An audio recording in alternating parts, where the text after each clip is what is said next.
Hey everyone, it's Vice. Welcome back to Making Wrestling Work. Today, I'm going to sit down with somebody who made a big splash coming to New Mexico not too long ago.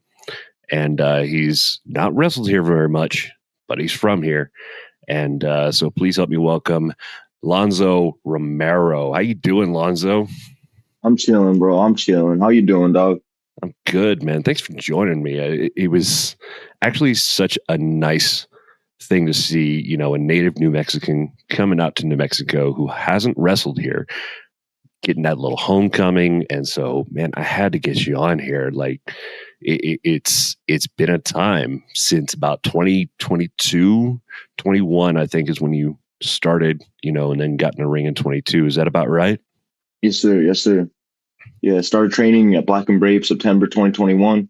I made my in-ring debut July 2022. And how'd that go? Where'd you debut at? It's this little company in Kansas City called Trailblazer. Yeah, I'm very grateful to them. They gave me my first opportunity. That's awesome. And what made you get to, I mean, you're coming from New Mexico. You didn't start here. How'd that happen? So, ever since I was a little kid, I mean, everybody says that, but ever since I was a little kid, I always wanted to be a wrestler. And whenever I was in middle school, seventh grade, I was researching wrestling schools to go to. And at that time, I think Seth Rollins' school had only been open for about like a year or a few months. And whenever I looked it up, I was like, this is the place I want to go. Like, this is like my dream school, like this would be like the harbor of wrestling schools. And so I just like saved up as much money as I could. I told my mom, I told my parents, I was like, hey, I'm moving to Iowa. Like, I have to go to Davenport. I have to go to this school. You're still a pretty young guy getting in this industry. Is that an intimidation on your part? I mean, you see the age groups of, some of the more successful, more popular, I don't mean to, say it like that, but, the more prominent names and faces. The young game is tricky. Does that not get to you a little bit? I'm actually grateful for coming into this so young, just so that way I'm able to pick up more and able to just be a sponge, and learn from everybody that's been doing this for a minute. You know what I mean? That's a trick question because actually, the youth that'll teach you things, man. So it wasn't too long ago. It was about, what month are we in? I can't think. So October of 2025 is when you came out and made your in-ring debut on DCW, Duke City Championship Wrestling, NWA New Mexico, here in Albuquerque. Long time coming. Never wrestled in New Mexico before, but got some time under your belt. Tell me about that feeling, man. Um, I still go back and I rewatch just the entrance from that alone was crazy. It was crazy, just like when my music hit and like the crowd was kind of like, what is this? Like what is this? And then the beat dropped and I came out and it was just an eruption. And that was wild. And then just walking around the ring and doing my thing, just in the little lowrider, seeing how everybody was just reacting to it. That was crazy. And then the match happened and me and Tony were just going. That was, I couldn't have asked for a better dance partner for that, to make my in-ring debut in New Mexico. That was very special to me. So that debut, you had a big reaction, and but you also, like I said, New Mexico's your home. Your original home. You get to see a lot of different faces that you haven't worked with before. Is that also usual where you go places that you don't know a lot of people? Yes, sir. Always. Me and some of my buddies, we're always just hitting the road constantly. So we're always just meeting new people, interacting with different people. Like over the past 3 months alone, I've probably wrestled like 90% of the people I've met that I didn't know. We just had to go and just do it. So you're representing New Mexico on about every part of your gear. Is that by design? Is that just you just threw it together, or did you create a character about it to use outside of the state? I mean, I always knew what I wanted to do. I always knew that I wanted to rep where I'm from because it just the culture means so much to me. Especially whenever I moved out here, there's not really too much culture out here. I'm not disrespecting Iowa or nothing like that, but there's not. You go to New Mexico and you drive about an hour outside of Albuquerque and you will see like six different cultures. Just you stop anywhere, you'll see six different cultures anywhere in the state of New Mexico. Come out here, it's all just plain kind of, you know. And so that's whenever I realized I was like, I really need to rep where I'm from, and the world needs to know New Mexico, you know. Like I go out and people will be like, "Oh, Mexico, right? You're from Mexico?" Oh, nah. New Mexico. Show them the flag. I got Nuevo Mex on the side. Got Duke City in the front. Always got to rep it. Always. So that was on purpose. You didn't sit here and try to write out, oh man, I could do this character. I could do this character. You just went for you draped in hometown colors. Yes, sir. Yes, sir. Really? That's it? There wasn't any other ideas that came across your mind? Anything maybe your trainers brought up, somebody suggested to you? No, I mean they were like pointing me in directions to go, you know, like they were telling me not really like so much what to do with the character, just little ideas to throw out, you know, like act more like a Jolo and just say like Holmes and stuff like that. But I wanted to make it like a little bit more genuine to me, you know. So I was just like, okay, well, I love where I'm from, and like even whenever I made the gear, I made sure like everything, like whenever I designed it, I made sure everything like had meaning, you know, like the Zia symbol, it's got the red bandana on it, you know, the and like this right here, Yeah, you got it right on there. yeah, right there, because everybody's got to know, everybody's got to know where it's at. So you're repping New Mexico, outside of New Mexico. Uh, when you're representing your home, away from home, does that affect booking? Does that affect, whether you're doing babyface heel route? I mean, how does that go when you show up these places and talk to the booker like, I want to put you as this? Does that kind of sway any of that? Yeah, I mean, so at most of the places I go, I'll be heel. So like I wrestle a lot in St. Louis, and I just made my debut in Nashville, and both places I'm a heel. But it's just like the energy I bring whenever I get to the ring. That it's weird because they can't help to like cheer for me. I'm not trying to sound like cocky or nothing like that, but when I make my entrance, they're like everybody's like cheering. But when the match starts, like they know that I'm a heel. You know, I gotta show them that I'm a heel. So So yeah, go ahead. yeah, so you play. I mean, you pretty much, you're the guy who's always, on top of things. You're not playing the underdog role per se, is what you're saying. For the most part, whenever I'm heel, at my school's promotion, SEW, I am a babyface there, and it was it was a little tricky getting everybody to I wouldn't say getting them on my side. It was just like a long battle that I had to go and just keep going. But now like once they hear my music, it's just the building erupts. It's crazy, bro. It's crazy. So it just took a little time. They just had to see it a few times, and then they get the hang of it. Yeah. That sounds about right, yeah. So the flip side of that, again, we're going to talk about DCCW. You make your debut, you come out. I don't think there's a person in the crowd that's hating on you at all. The crowd erupts. It's one of the biggest pops that I've heard from backstage. And I can already tell just by the look in your face that was something that meant a lot to you. But I mean, did you expect that kind of reaction? Did you expect to be hated, loved? What is it? I wasn't I wasn't really like expecting to be. I wasn't expecting that. Like I know my mom and some of my cousins were in the crowd, so I knew there'd be like a little reaction, you know. But just it's crazy, bro. Just thinking about it, I remember just like hearing it and then just walking out with my head down and just I was just like absorbing it, you know. While I was walking out, I was just like listening. I don't even know what I was expecting. I was hoping that I would get a reaction, but I couldn't even imagine anything like that. I couldn't. I saw you getting a little emotional as soon as you got out the curtain.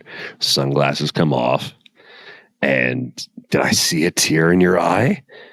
Shoot, Do it. maybe one, but hey, I gotta suck that up. Let's go, you know. It's out of joy, man. It's these manly tears. I'm proud to be here, y'all. Like, oh, dude, it was something. I got to give you kudos on that because not a lot of people get that kind of reaction. Not even at home. You know what I mean? Some guys they're built from here. They don't even get that kind of reaction, and but it still depends on where you go.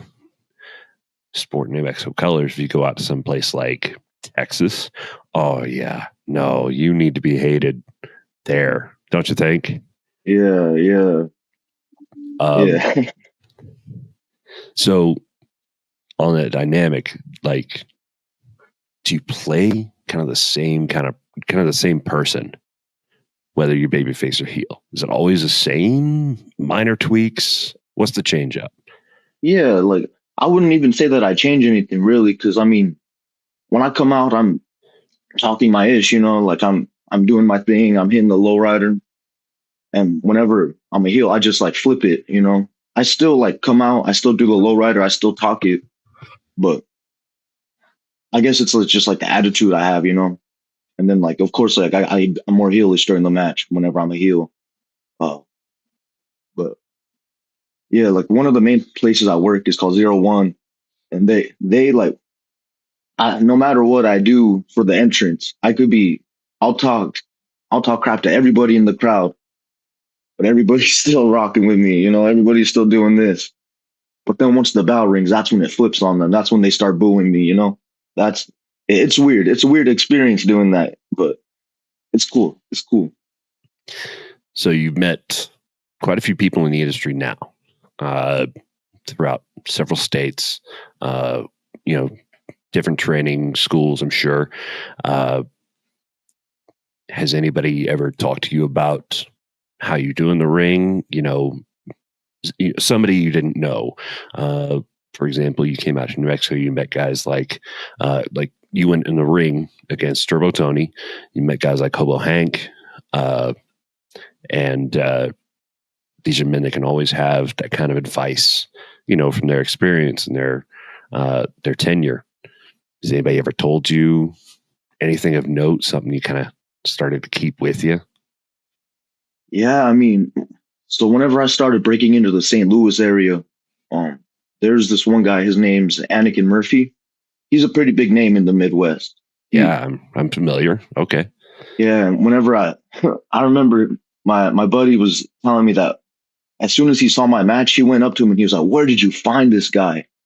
Just because like he was so impressed with like what I was doing, and that was really cool. Just because like he's such a big name and he was a fan of my work, you know. And at that point I was only doing it for about like 2 years, so that was a cool experience. Just like having him come up to me and telling me what he liked. Another one is Mad Dog Conway. He's also a bigger name here in the Midwest. He comes out with a big ass chain and just like swinging it around. He was a real big fan of my character work and just like my intensity whenever I'm in the ring. And then of course like Seth Rollins always telling me he was. I remember his biggest thing that he told me was he was a big fan of how aggressive I was, like just not even during the match, but just like my aggressiveness in the entrance, you know, just like my energy, just like coming out and just like doing my thing. He was saying like just keep doing that, and add that to the matches. And as soon as I started adding that intensity into the matches, like it just started. It was just like a snowball effect, you know. Just So you actually got some critique from Seth Rollins. Uh, it's, that's gotta set the bar pretty high in your mind. yeah, for real. It really is. Just because like watching him growing up, like like how could you not be a fan of his work? Like he's probably in my top five for sure. So, with all this critique, I mean, you gotta have plans coming up. Something outside of Iowa, right? Yes, Anything come sir. to mind? Any places? I mean, we're not talking like mainstream wrestling promotions yet. I'm just talking. I mean, you start in steps, right? What's the next step or two for you? So this summer, me and some of the boys, we just broke into Cali. So we started getting our name out in Cali. Um, the next step right now is we're going to break into New York in February. February, we're going to take over the East Coast. That's the plan right now. And then just like have it be like a ripple effect, just So you're planning on going everywhere. It sounds like yes, sir. that's gotta be absolutely horrendous on life, right? Does life stop for wrestling? Uh, kind of, like that's like what I do. That's what I live for. So like I work my job and then as soon as I'm able to get out, it's go time. It's go time. That's all I'm thinking about, the whole time I'm there. I'm watching my matches, like seeing what I could improve. But that's constantly the only thing that's on my mind is what I'm about to do. And I'm always like, I've been doing a lot of 3-day weekends, so like Thursday to Saturday, sometimes Sunday, sometimes Monday too. Like this last summer, I think I've had about like 40 matches just like in like 2 months, I think. It was something like that. Jeez, that's a lot. Yeah, yeah. I mean, that's what Seth Rollins did, whenever he was coming up on the indies, him and Merrick, they just hit the road, hit the road, hit the road, hit the road, hit the road. The more people that know you, the better chance you have of getting signed. So that's like, that's really what they hammer into you is like, you need to work, you need to find work, you need to go out there and do the thing. So, and that was like one of the biggest things that me and some of my boys took away was just, we need to get our name out there. We can't just sit here in Iowa. We can't just sit here in Illinois. We got to go. Like St. Louis it's a kind of a drive. It doesn't matter though. Like Tennessee, it's a little bit of a drive. It don't matter. We got Milwaukee. I made my debut in Minneapolis last year, Minneapolis, Minnesota. Uh, so we're just constantly anywhere we could go, anywhere. That's where we go. Next week, next Friday or next Saturday, I'm making my debut in Colorado. So so just like constantly going everywhere we can. Do you keep a map on your wall somewhere and just start checking off boxes of making sure to see if you can get to all 50 states? I What it want sounds like to. it's going. That was one of my ideas. What I want to do is just like make like one of those things with the pins on it. Like okay, this is where I wrestle. This is where I wrestle. This is where I wrestle. That's what I want to do. A lot of wrestlers do that actually. They keep a chart, because they want to be everywhere. Like same mentality. They want to go everywhere. They want to work with everyone and at least once just knock it off their list, say they've been there. Maybe it went great and they'll go back. Maybe it didn't, but hey, I said I was there, right? That's it's a good way to do it. At least you put yourself out there, right? Yeah. So going around different places, you have so many different locker rooms, so many different fan bases, so many different styles of wrestling. Uh, when you're going place to place, it's it's a roll of the dice what you're about to walk into. Uh, what are some of the more notable places that you were very pleasantly surprised to go and check out, whether it be the locker rooms, fandom, anything? One of the most surprising places I've worked was I forgot the name of the company, but it was in Minnesota. And in the locker room, I was expecting it to be kind of like a shindy, not like dissing anybody, but like, I was expecting like a little shindy place. And then when we Yeah, got there, like the locker room had some names in it, like nothing, nobody like too crazy, but this one guy was signed to NXT and he was just telling us about everything about how it goes and like what he does and the whole stick. Uh, Ken Anderson was on that card, and so was I forgot his name. The masterpiece, Chris Masters. Yes. Yeah, he was on that card too, and just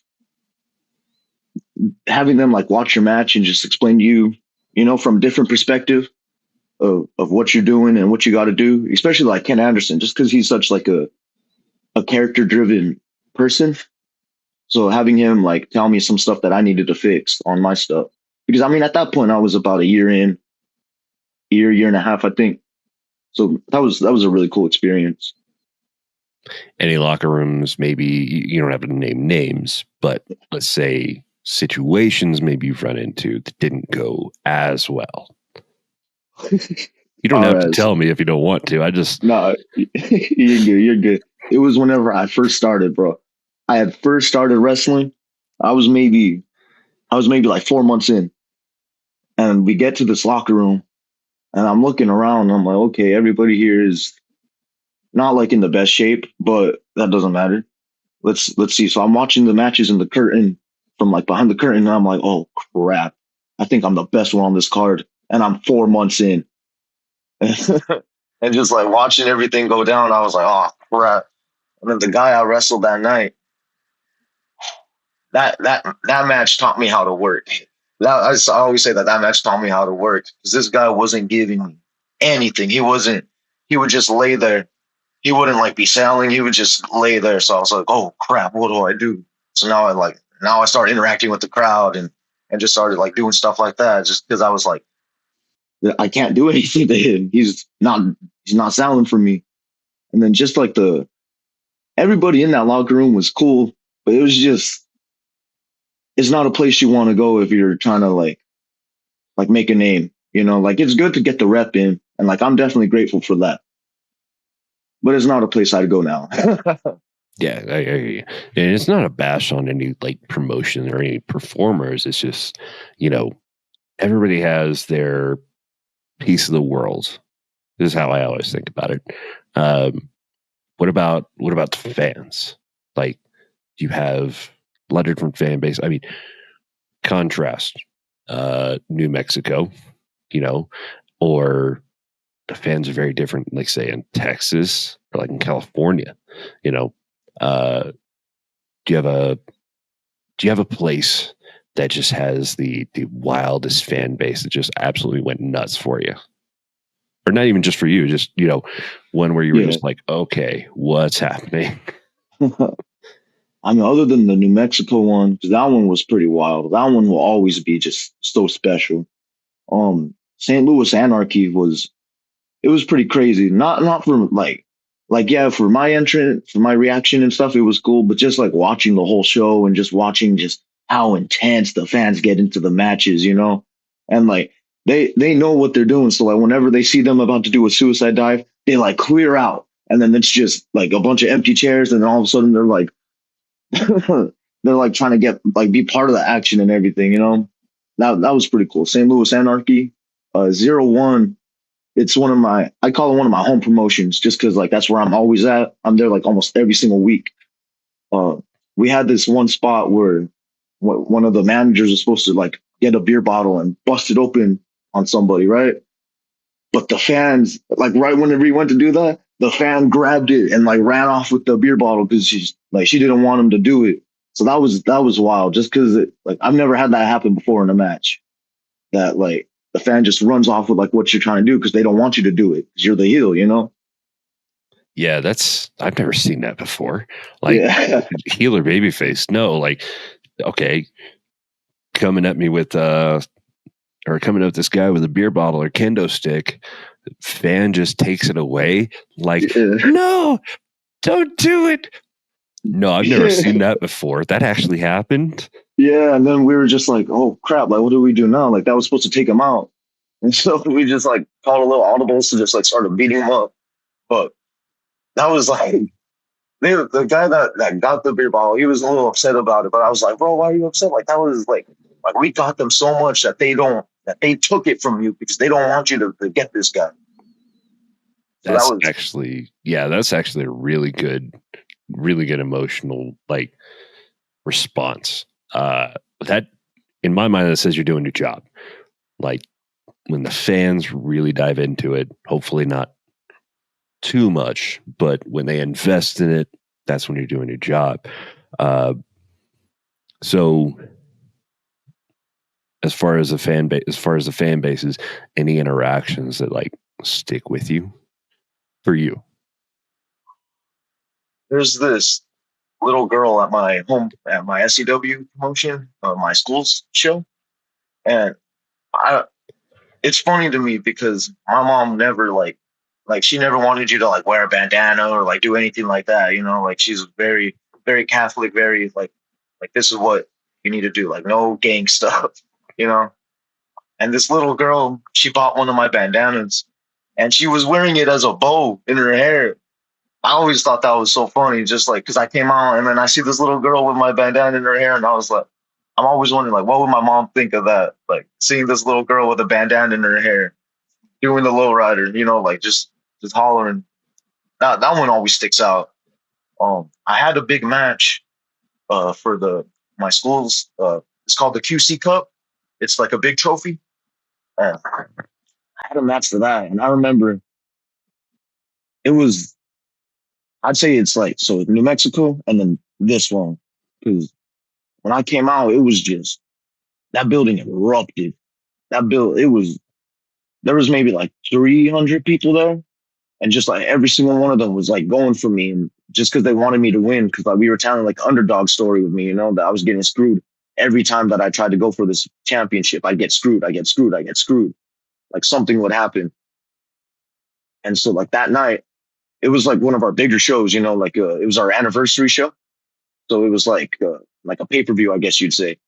Uh, I just remember like just whenever I got in the ring, I've never really like heard.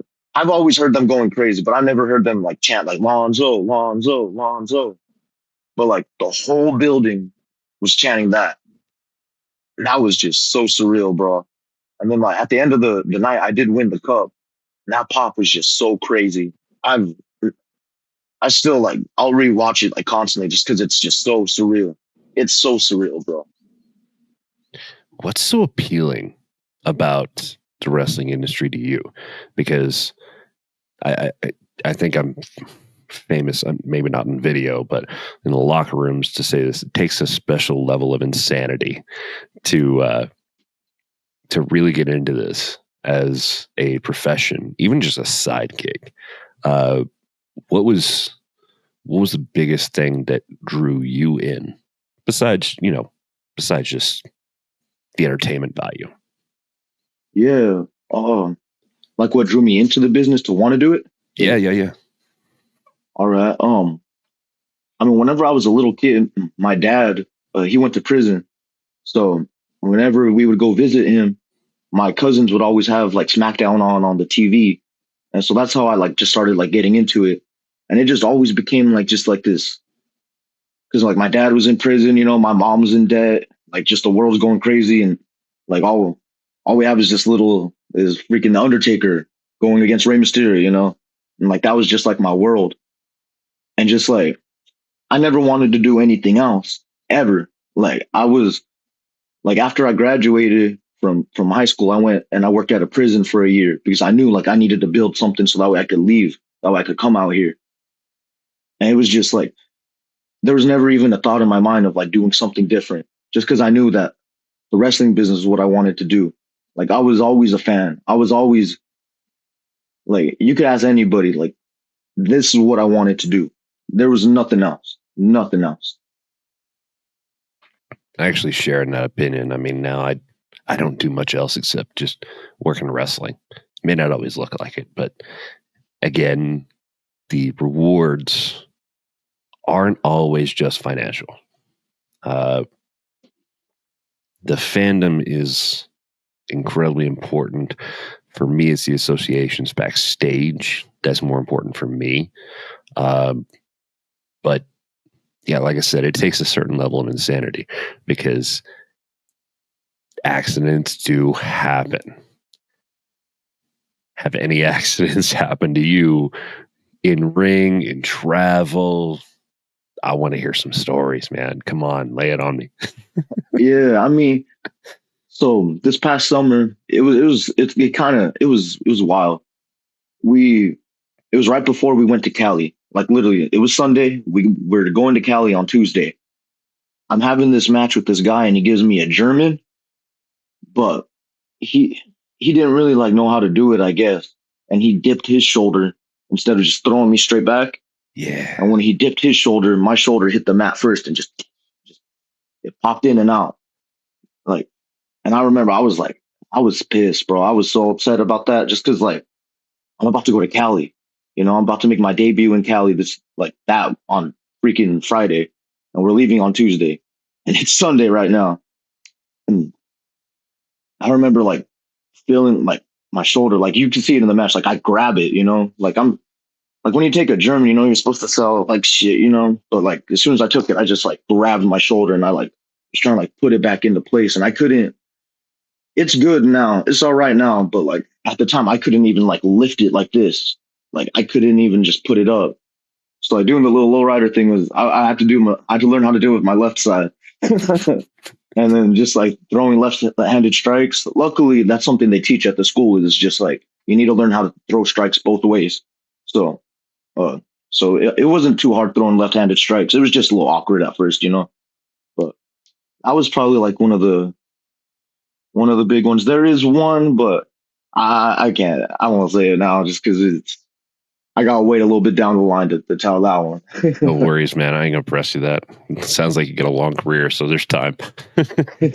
um, so through your backstage interactions, you make those connections, and sometimes those connections open doors.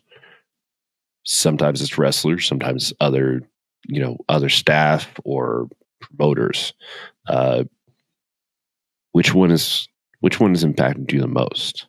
Somebody who kind of got you past a certain point when you didn't think you were going to. I'd say just the first one off the top of my head is Anakin Murphy because he saw me that day. Immediately the next day, he put me on one of the biggest super indies in St. Louis. The next day, like literally the next day, he was like, "We need to get you on the show." So he probably helped me the most. And then he just like would tell me like what I need to do to fix some things, just like some stuff from the indie perspective, from the that like you need to have like a match that just boom, boom, boom, boom, boom, because like my stuff was solid. It was solid, but I was just missing a few little things, and he just like showed me the way with that. You know what I mean? So later on down the line, you'll go through maybe all 50 states.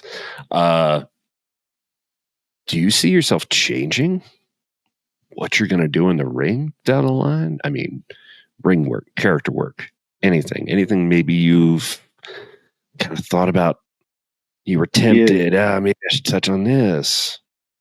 Any teasers? I've been working on a lot of lucha moves.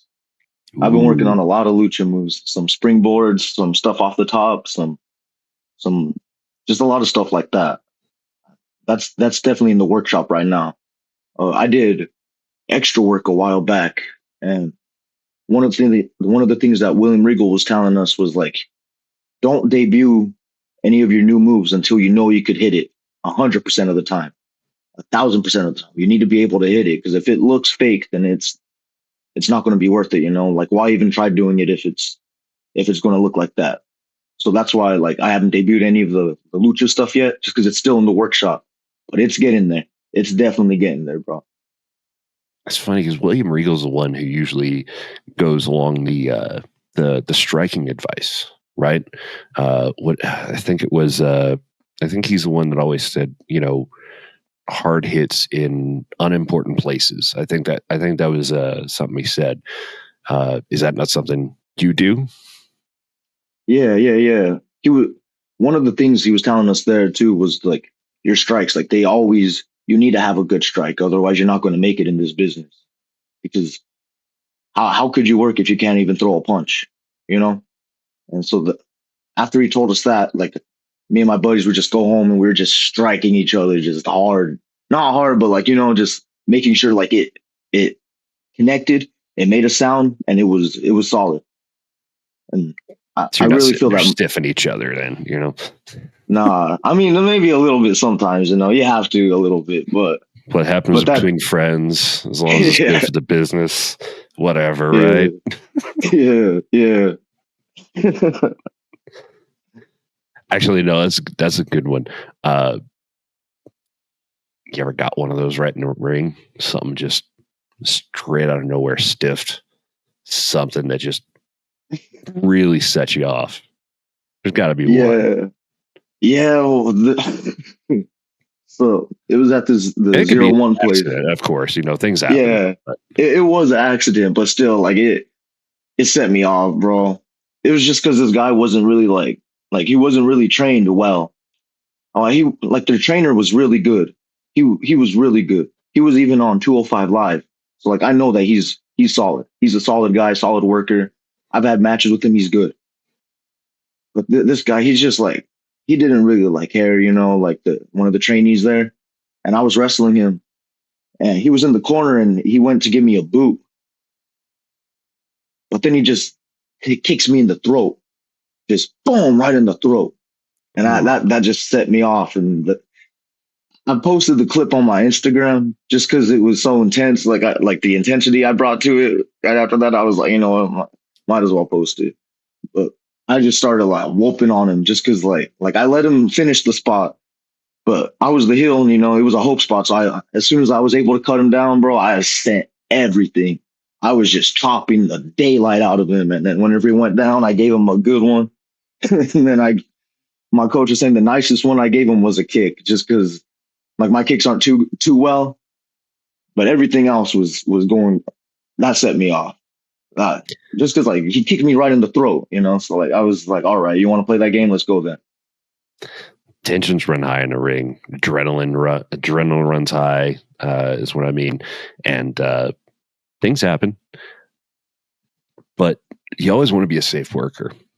Yeah, But if something happens, if something happens and somebody stiffs you or wrecks you, that's the first thing you upload to social media. It's like, look what happened to me. yeah, and No, it was all safe too. Like all my strikes on him were safe.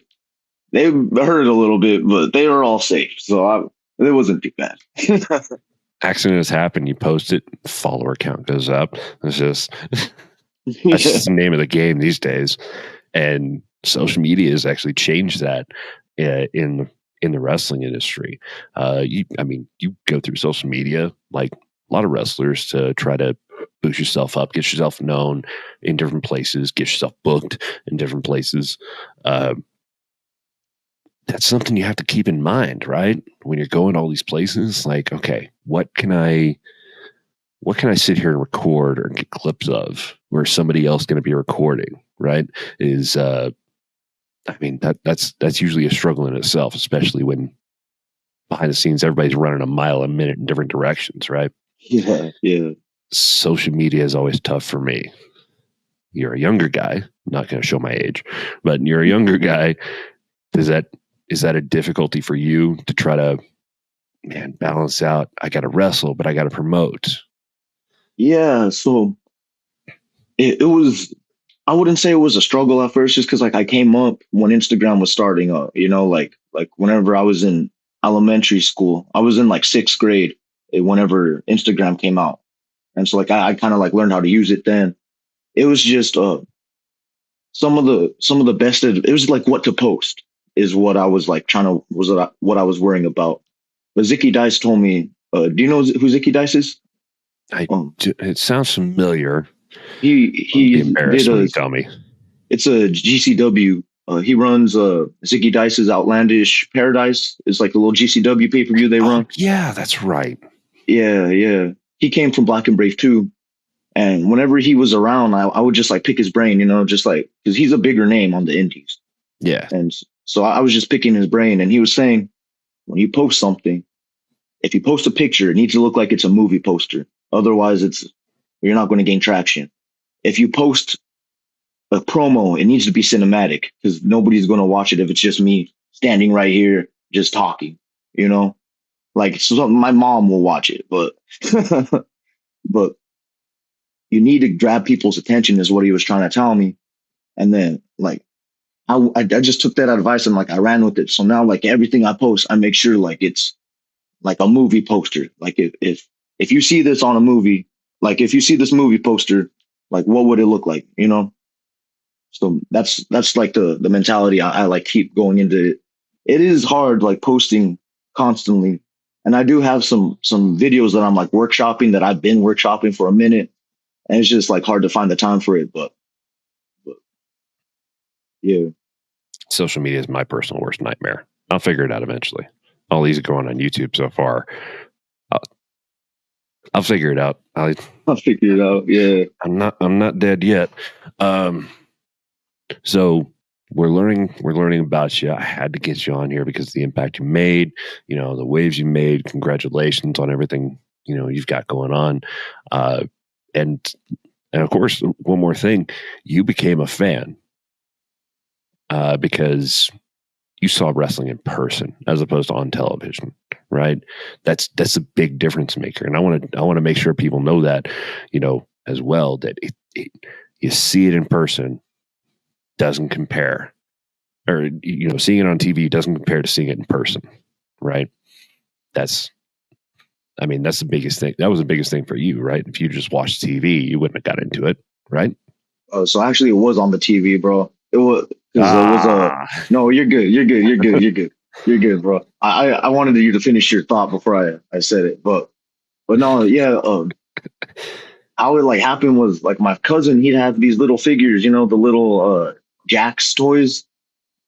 And I was just like playing with them, little 6-year-old just playing with them.